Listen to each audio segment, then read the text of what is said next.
Alors, moi, je vais lire un texte, page 25.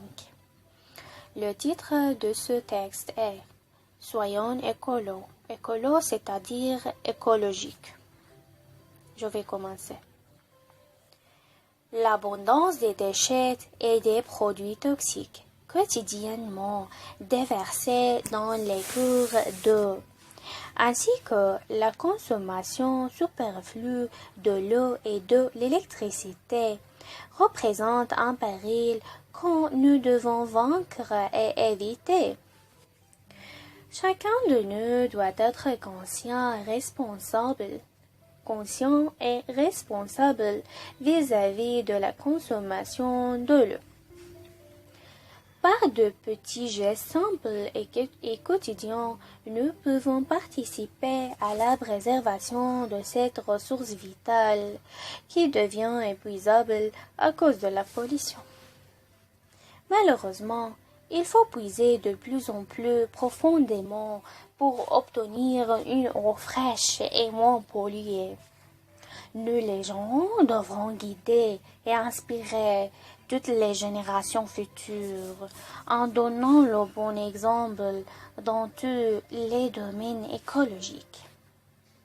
Nous devons s'entraider et aiguiser notre devoir de solidarité en formant des groupes d'adolescents sensibles au changement climatique et lucides que l'économie de l'eau et même de l'électricité commence par soi. Alors, adoptons de bonnes habitudes comme ne pas laisser un robinet ouvert, éviter les fuites d'eau, éteindre tout de suite la lumière dans une chambre vide. Ce sont les petits ruisseaux qui font les grandes rivières.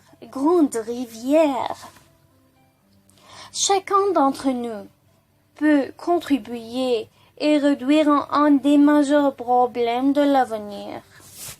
Journal scolaire. Alors, moi, je vais lire un texte, page 25. Le titre de ce texte est « Soyons écolo ». Écolo, c'est-à-dire écologique. Je vais commencer.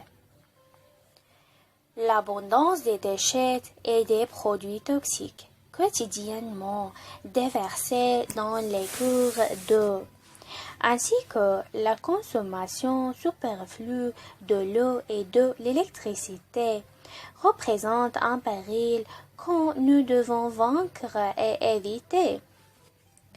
Chacun de nous doit être conscient